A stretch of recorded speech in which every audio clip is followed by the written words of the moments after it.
Welcome to How to Live Slow, the podcast where we discuss slow living for the modern woman and help you design an intentionally slower family life.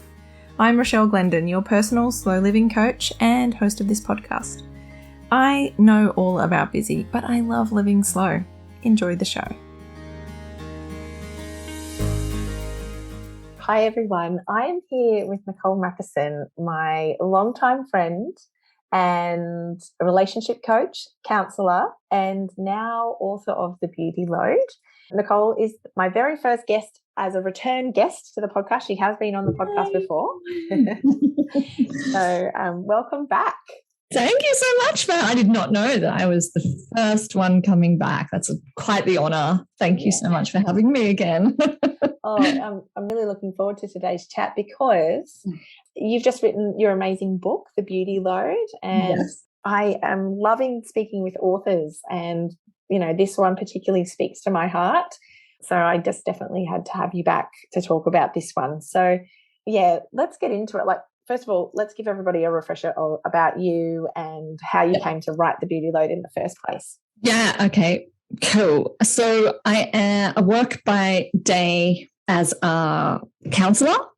In particular, I'm interested in intimacy, and by that I mean intimacy with self, intimacy with others. Relationship coach is probably an easy way to sort of get your head around that. And I do couple therapy at work as well. So very relationship focused. And then here I am writing a book called The Beauty Load, How to Feel Enough in a World Obsessed with Beauty. So on the surface, it's like, what the heck is a relationship geek over here dabbling in body image stuff? And I was actually really confused about that myself. While I was writing it, I was like, why aren't I writing my relationship books that I want to write? I've got them lined up. I can definitely see the connection though. Absolutely. And it really actually dawned on me that this book had to be written first once I finished.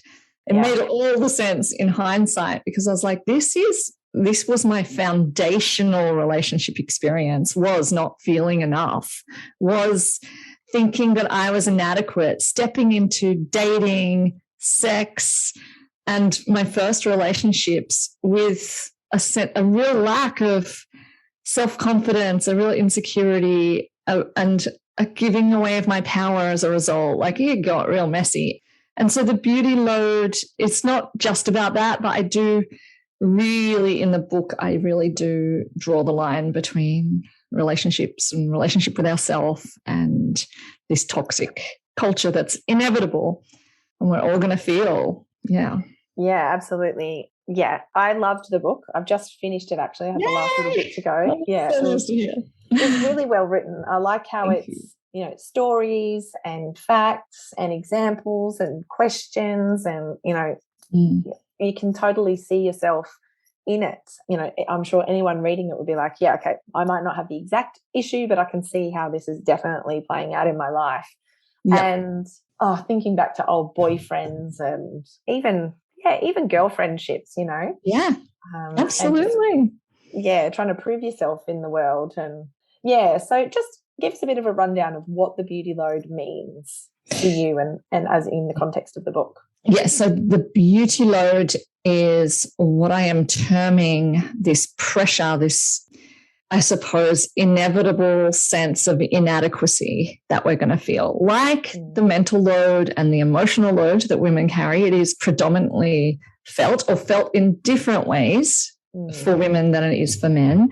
There's definitely a beauty load for men, but as with the patriarchy and with their value being able to be sought elsewhere and in other facets of their lives, it's just not the same for men. So it is like this weight on our shoulders, like that's ever present as a sort of sense of a low hum.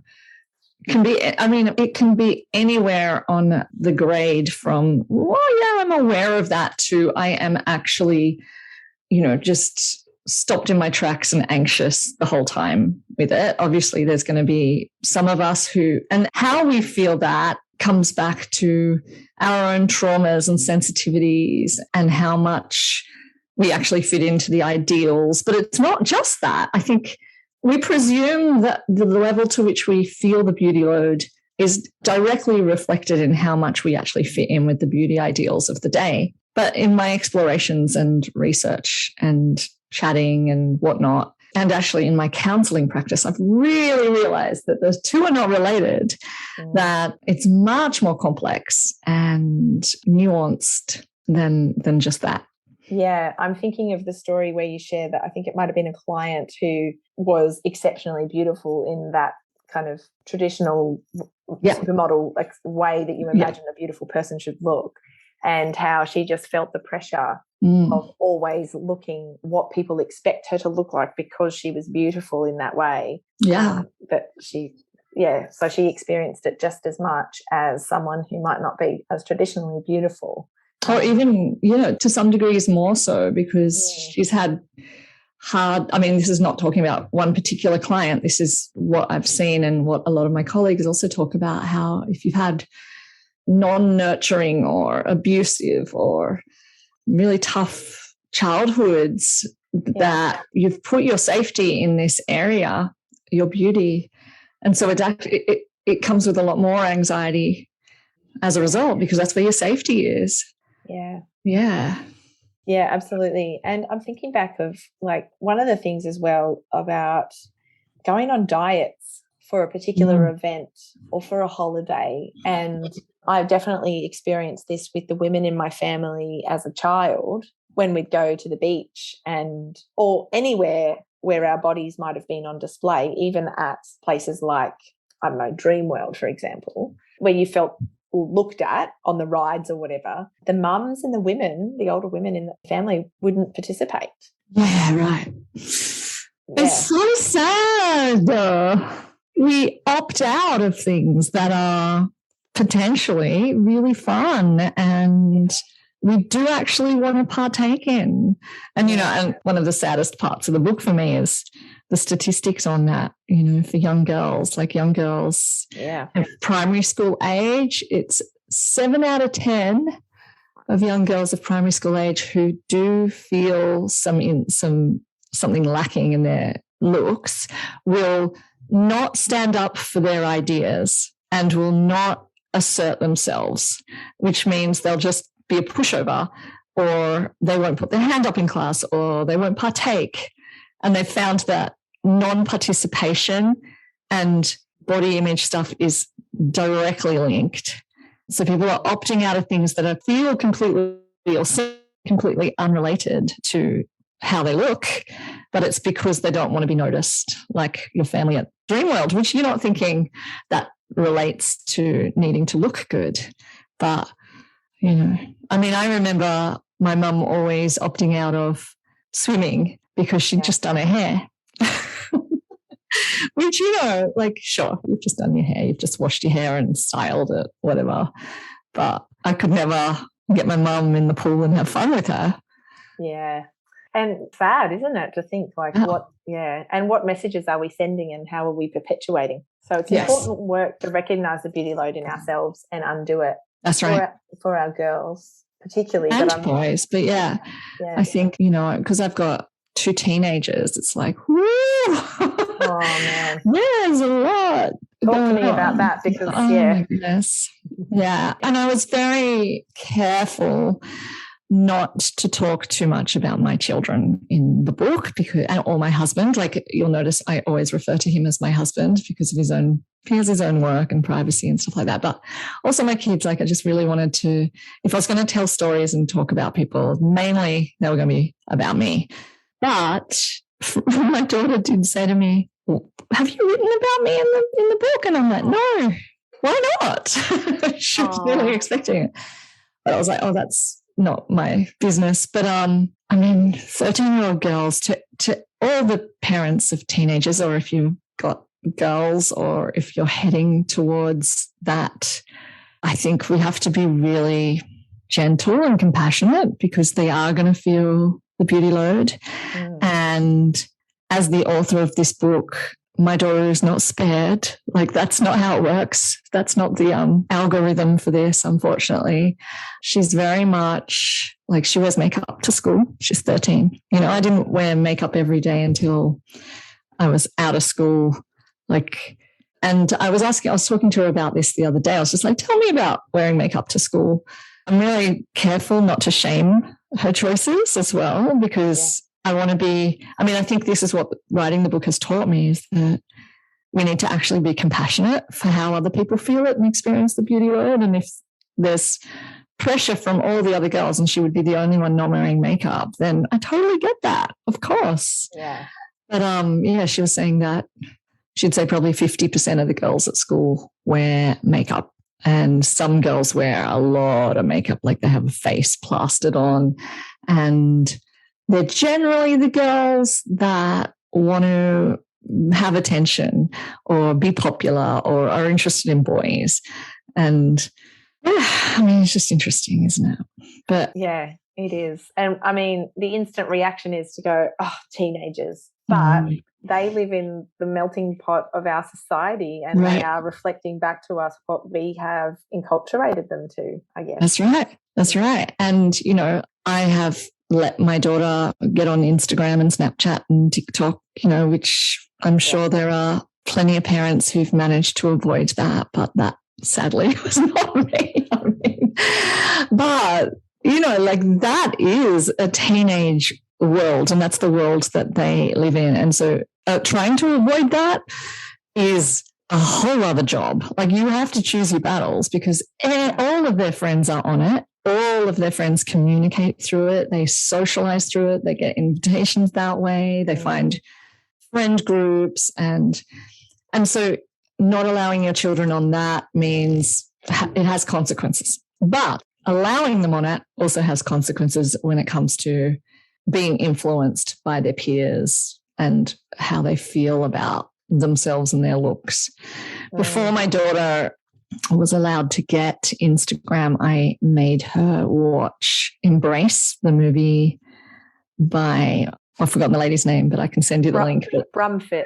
Taryn Brumfitt, thank you. Yeah. Yes.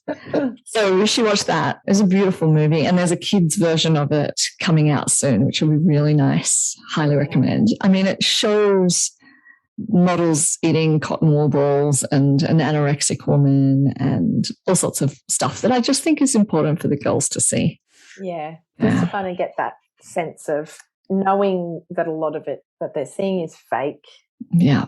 And filters and all of that is it's not ideal. And so one of the things that you say about the beauty load depletes us of our time, our money, our energy, and our power. Yeah. And speaking about it in terms of teenagers particularly, and how we can claim back the power by being influencers in a positive way, right? Because we are in the culture, but we are of the culture, and we create the culture as well. So this kind of giving back the power to our teenagers to change the culture potentially. What are your thoughts on that? Well, I like that. Let's start a revolution. I'll get my daughter to start it. Yeah.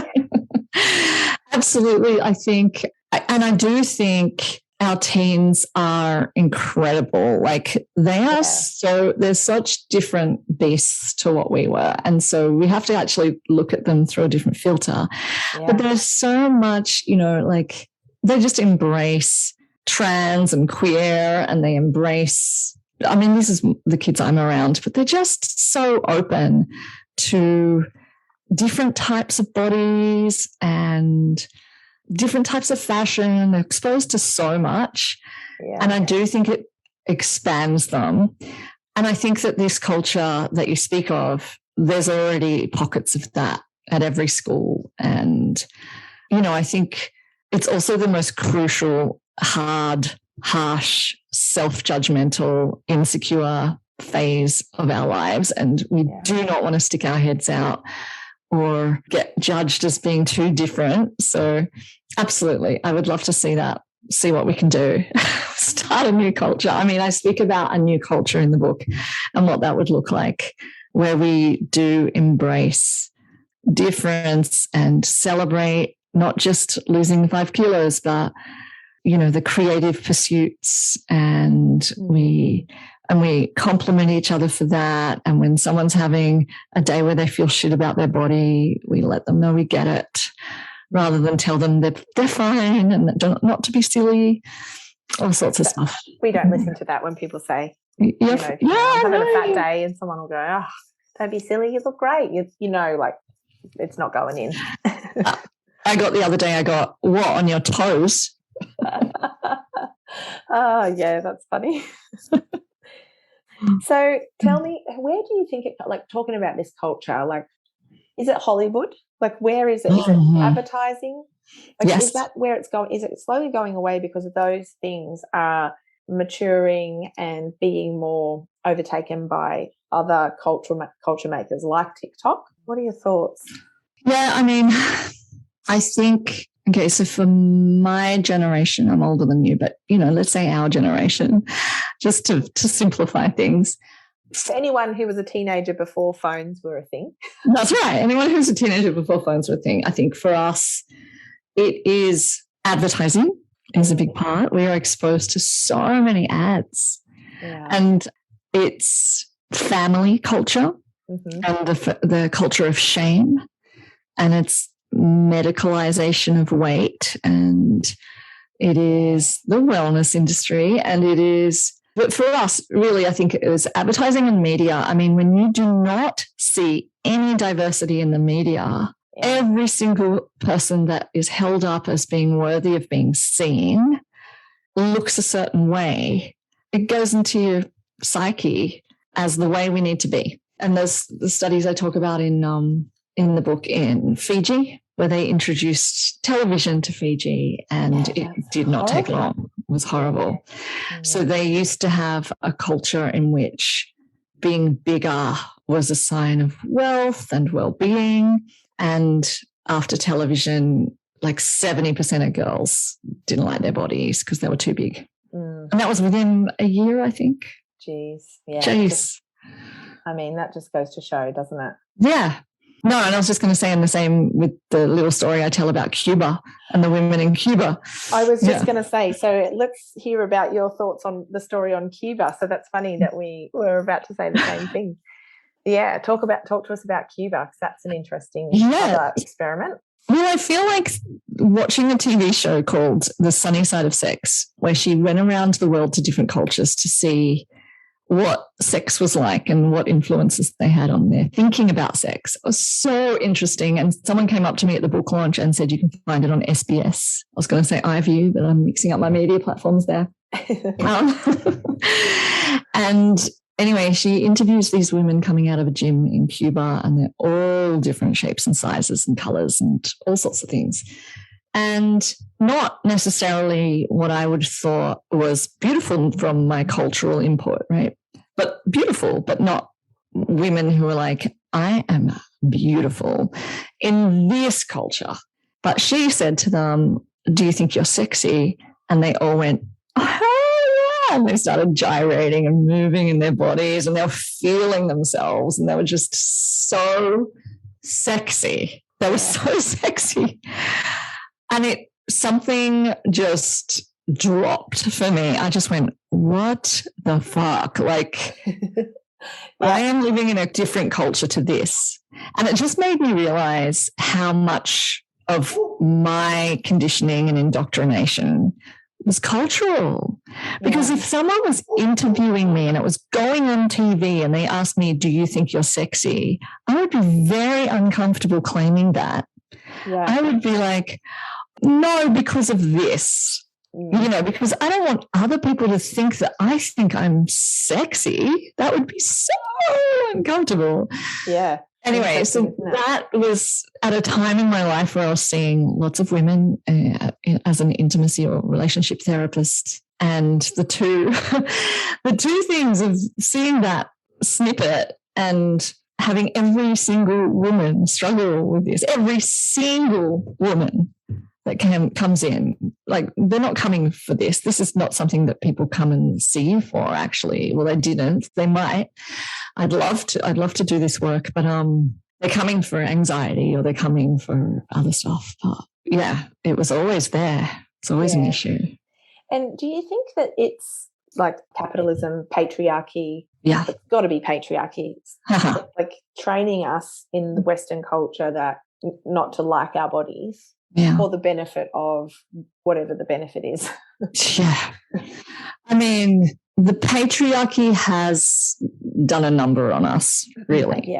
Yeah. In more ways than one. But. In so many subtle ways as well. So it's really hard to go, it's because of that. But if you think about the role of women for the last 2,000 years, how different that has been for men, and where they have found their value, their self-belief, their importance, their passion, their purpose, their sense of purpose, that was not available to women. And all we have had is being a wife and being a mother. And how just 1 or 2 generations ago, my grandmother's generation, which brought up my mother, was the advice was to do your hair and get the slippers ready for your husband so you look pretty and don't bring up any issues or any problems because he's had a hard day. Yeah. Make his life easy. And that is 50 years ago. Like, we're not that far removed. We're brought up by mothers who were brought up in that era. Like, that has an effect on us. I remember the pressure from my family to not be scruffy, and I was always wanting to be scruffy, and it was my rebellion because I was like fighting against that patriarchal, like, this is, you need to fit in and conform from a very young age. Yeah. So we've got to be rebels, don't we, in that sense? That's right. Yeah. It's so you then also mentioned about when you work on your beauty load, you can liberate yourself to think and focus on other things, like what you were saying, like we can have a bigger purpose. Yeah. And we're not depleted by the money, the energy, the time, and the power. So there's another benefit. It keeps us small. It keeps us spending in that cycle. And which is Naomi Wolf, who wrote The Beauty Myth, pretty much is a whole feminist rant, which is really powerful book about that, about how this is the patriarchy keeping us small so that we have less power, we have less time and energy to focus on things that could disrupt. Yeah. So there it is. So it's literally taking our power from us. It's horrible to think, isn't it? And I don't know about you, but I really I think, there's that not all men thing that gets thrown around. And that is true. Yes. And, we've talked about this as well. Like, it's patriarchy, as I'm learning it, is actually a construct. It's actually a thing. It has been indoctrinated into laws. Yes. Not as like this is the patriarchy, but the system. So it's actually not good for our men either. No. So they might be the beneficiaries to a certain extent, but it doesn't mean that it's beneficial for them because, our men are struggling as well. That's right. But the thing is that the men don't get it and they don't see it. They don't see our struggle as something that warrants worry. Like I'm writing a blog post at the moment. I can't quite get my point right. It's a process one, takes a little bit longer. But my plan is to sort of say that we have to stop diminishing our struggle with the beauty load. Because if we don't and we keep dismissing it as not something to worry about, it just perpetuates this toxic culture.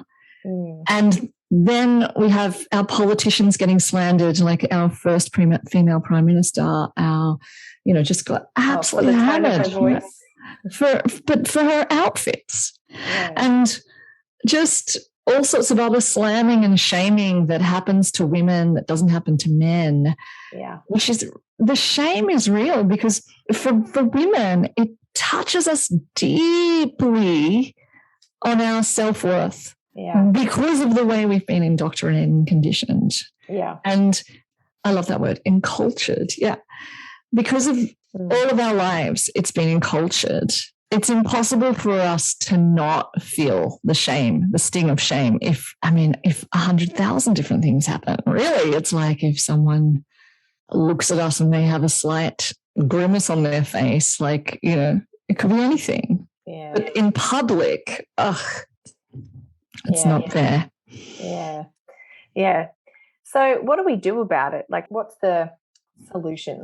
Oh, well, firstly, we have to be aware, I think. Yeah. I think we have to be aware that this is a thing and it is much bigger than us personally, so that we can stop taking it personally. Because when we take it personally, we isolate ourselves, we feel shame, and it makes the negative voices in our head louder, and it makes the insecurity worse. It makes the, all of that is just a spiral. Yeah. And I think that's what's real. That's kind of my bugbear. What I've seen and what I really made me want to write this book is like, oh God, you're not alone. You're not, like, really, we're all in this, and it's the culture and it's not okay. And please just know that it's the culture and it's much bigger than you is one thing. And then we need to be compassionate to ourselves because we're going to feel it. I am going to feel it. I've written this book. I am definitely feeling it. I felt it at my book launch. What am I going to wear when there's 85 people looking at me on the night? I want to feel great. I want to feel beautiful. And that's okay. Like, we're not here to, not have to put effort in it and not ever feel like weird about people looking at us or wanting to look good. It's okay. But what we need to do is be compassionate to the fact that we're feeling it. And I'm aging. Like, we uphold youth as a beauty ideal. Like, we're not, none of us are escaping the beauty load. Yeah. Absolutely. It's going to be felt. It's going to be felt. And so what do we do when we have thoughts and feelings that come up? I'm hoping that after reading the book, the what we do with it bit is a little different. So instead of going, oh, you are, like, it's true that you are horrible and you're unworthy and you're not beautiful enough, and I'm just going to follow that thought down a rabbit hole and end up having to buy heaps of shit and fix myself. Instead, we can go, hey, it makes sense that I have a scared part that wants to keep me safe in this world where this is an obsession and it is very important to fit in. Of course, I have parts of me that want to protect me. How can I be compassionate and supportive of those parts rather than, like, I suppose what I was saying about my daughter. Yeah. Like, yeah, that makes sense. Of course you're going to want to fit in. It's important to fit in. Yeah. And then what we can do is, I've got a whole chapter sort of talking about what I did, but we can get passionate. We can get clear on our values. We can follow people that are inspiring rather than ones that make us feel shit, all sorts of stuff. What about, like looking for the people that look like us that we find, representation as well, particularly. Find our people. Yeah, that's really nice. Really nice idea. And find a culture that actually encourages your values, around this. And even if that culture is 3 people, that you can talk about, oh, I felt it today. Oh, God, well, that makes sense because you had a big talk on, or whatever it is, so that you don't have to just hold it inside you. It'd be nice to have a little mini culture, and hopefully we can just ripple that out. Yeah, that's beautiful. Oh, I absolutely know. Like, I'm feeling it a bit at the moment because currently in launching, I'm in visibility mode, basically. I'm online a lot more. I've got podcasts and things are starting to land. I'm starting to get a few more clients in, that sort of thing, and sending more emails than feels comfortable, that sort of stuff, which if anyone listening has a business knows that is hard. And instantly, like, I'm getting better at it with practice, but that instant, like, inner critic voice of like, what are you doing? You're not perfect enough. Like, you said that wrong, or you didn't make sense there, or you went on too many tangents, or whatever it is. Like, for me, that is where I struggle with, I guess it's kind of a vicarious beauty load in a way, because, like, am I doing it right? Am I appearing like I'm presenting what I'm representing in the correct way? And it's so intense. It's so intense. It's like in those vulnerable moments, right? Where you do have to ask and send out and be seen and visible. And know your worth. Yeah, I know. Like, it's your worth. Where is your worth from? Yeah. It's good to sort of get slow with it. And I think that there's a slow message in the book as well. It's like, instead of having that knee-jerk reaction that we tend to have, which could be self-criticism, or it could be, we go buy something, or we go and plan our procedure that we need to have. We pause, we press pause, and we reflect, and we slow right down, and we are with ourselves, rather than reacting to it. Yeah, and actually getting curious about where's that coming from. And actually, that is what I had in mind to talk about next, because, I'm hearing myself even thinking, okay, well, and I'm thinking back to when the kids were little and I rarely got out of pajamas, and I actually struggled to allow myself to wear like nice clothes. And I worked from home for a long time, so I would always just be in comfy house clothes, and then, going to events and things, I'm like, I feel overdressed just wearing jeans. This was a process, this is how I went through. And now I'm like, no, I deserve to look beautiful and wear clothes that feel good for me because I like them. And that was one thing that you had in there, the difference between all the effort we put into being acceptable versus what we do to feel beautiful. Yeah. So the question then is, what's the difference, right? Yeah. There's a lot of work of beauty that is just about, this is what I have to do to be acceptable. Yeah. But what makes you feel beautiful? Yeah. And they're probably vastly different if you think about it. What is it for you? What makes you feel beautiful? To be honest, I feel beautiful when I'm full of vital energy. Yeah. Like it's got nothing. I don't think you're alone in that. Yeah. I resonate. It's got nothing to do with it does have something to do with my physical appearance, but I can be wearing trackies, but if I'm like just loving, whatever, you can see it in my face, I think. Yeah. Yeah. So it's like that inner work of self-worth, so that you already are 100% and you're just like adding a beautiful shell to that rather than going, oh, look how I'm doing. And I think what you were sort of saying earlier is that there's joy and pleasure to be had in beautifying ourselves. Yeah. And we're not saying feel bad about that or don't do it or anything like that. And there's no shame in any of this. It's just really, I wanted people to think, but isn't that part of being a woman, like enjoying aesthetics and nurturing ourselves that way, I suppose? I don't think we can just nurture ourselves that way, because we need to do that inner work so that we feel good on the inside. Yeah. And then we can do, I mean, and the definition I use in the book of beauty is, and I've forgotten it again, but it's something about, just memorize the whole thing. There is. I struggle with that as well. I'll do a podcast. Yeah. And someone will say, I love that podcast. Your theory on that is amazing. And I forget what I said.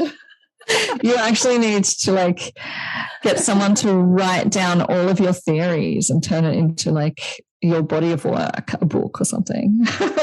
Great idea. Yeah. Don't you do it. Get someone else to do it. Yeah. But totally, you have a lot of good theories. But my definition of beauty is something that gives pleasure. You feel pleasure in its presence, like it radiates pleasure for you. Yeah. And I think that's beautiful, right? Like a sunset is beautiful, and a kid giggling is beautiful. And when you are feeling that life force within you, you are radiating something that will give me pleasure just to be around you. And if that was our definition of beauty, and that's the beauty I saw in these Cuban women as they were gyrating and just so natural in their bodies. They were so in their bodies. Yeah, amazing. And so present with it. And as you know, I sort of talk a lot in the book about the external authority figure, viewpoint, point of view, that we look through those eyes back at ourselves as though we're sort of just there to criticize and judge. And we see ourselves really harshly through those eyes. Yeah. Yeah, the external validation. We do so many things that aren't for our own highest good, just for seeking external validation, don't we? Mm. Yeah. Exactly. I mean, that's the beauty load right there. Yeah. Yeah, that's right. Versus that liberated, like, I am beautiful because I'm alive, and I have that sense of aliveness. And imagine the things that you could do and focus on when that's where you're coming from. Yeah. Yeah, it's a whole different world. And imagine how you would step into relationships. We haven't even talked much about relationships. Yeah, that's right. And that is you've got the book is in 3 parts, and one whole part is about relationships and how the beauty load affects our relationships. So you've got what the beauty load is, and then what it's doing to us in regards to relationships and how we relate to people and the world around us, and then how to get out from underneath the beauty load. Yeah.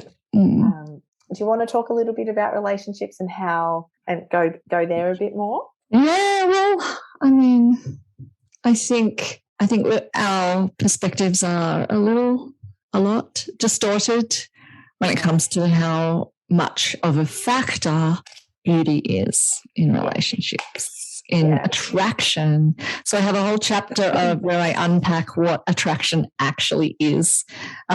Aside from beauty, it is so much more than the way we look. And we all know that. We know that for our own attraction to others. Like, we feel the presence and the beauty in their soul, or the sparkle in their eye, or the way they laugh, or what they're interested in, what their values are, like shining through from them. And yet, when it comes to ourselves, we have this high bar of expectation and how much we have. For someone to be attracted to me, I must actually lose 5 kilos first. It's definitely, no one could possibly find me attractive with this muffin top that I have. Yeah. Isn't it funny? You think, if the level of my acceptance is based on all of these unachievable things, and yet I love my partner, and they're like, they don't have to do much for me to love them and be attracted to them. Like, how is that? That doesn't match, does it? Yeah, but that's our enculturation, isn't it? Of like, these are the people who are worthy. This is what they look like. Yeah. This is where your worth is found. But I think my particular interest in that, in how the beauty load affects relationships, is how it kind of disempowers us. You know? Yeah. It takes away, even just those little things like, can I ask my partner to meet my expectations in this if I'm not feeling that attractive? Yeah. Like our power to, and then when you're talking about early sexual, experiences, I mean, I just gave away my power and got real messy, and it was dangerous. Like, I put myself in dangerous situations because I didn't believe in my worth and my attractiveness. So I took what I could get, and not always safe. Oh, I know. I'm not always asking for my needs and boundaries. Never. Not good. Did any of us have boundaries in our 20s? Probably not. I wasn't alone. Yeah. But, and I love what Dr. Holly Richmond says about that, which is just this little idea that I just latched onto, which is that girls have sex for power and they want to be attractive for power. Our looks are power in the patriarchal model. Oof. Yeah. I know. It's horrifying. And then I think, in what ways am I, you've got to do the work. What ways am I perpetuating that? Yeah. So much shame. Yeah. Shame is a big theme, isn't it, really, with the beauty load? Oh, shame is a huge theme. Yeah. We're shamed. And I think, Christianity plays into that as well. Yeah. Absolutely. A pure nun is upheld as the way to be, covered up. Yeah. Which is in such stark contrast, isn't it? There's those, what do they call them? You've got the nun and you've got the mother and the archetypes. The archetypes, yeah. We can never be the prostitute. We just can't get it right, can we? We can never be the right thing. Oh, yeah. So the book ends with the daily compassion declaration. So I think that's a really great place for us to finish up our chat. Oh, nice. Yeah. I really loved it. It's a beautiful exercise to do, and you recommend to say this every day until it sinks in, right? Yeah, I have to honestly say I don't do it every day myself, but I totally recommend that you do it every day. definitely we can pop back into the book, and I've got it on a recording as well, so people can have it in their ears. But definitely a really nice idea, especially those days when you're feeling really crappy. Yeah, amazing.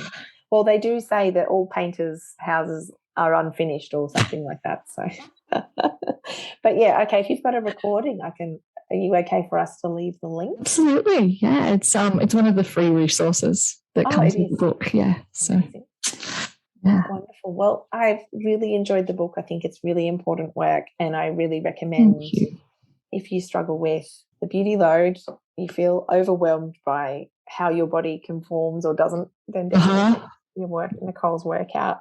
Have you got any final words of wisdom for us before we say goodbye? That's my teenage son trying to find me. Hi, I'm just in a meeting. Perfect timing by the sound of it.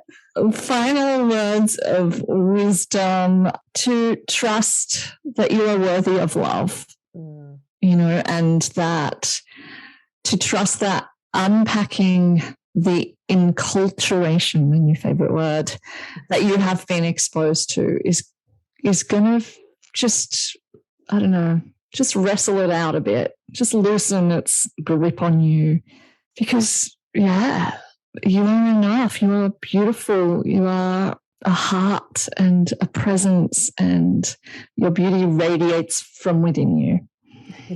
So amazing.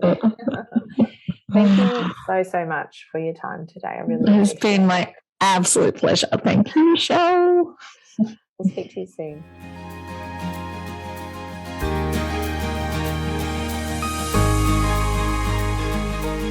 That's it for another episode. Thank you so much for joining me today. If you'd like to connect further, the show notes from today's episode, including all the social links and free resources, are over on my website, howtoliveslow.com/podcast. Have a beautiful week ahead, and I'll speak with you again soon.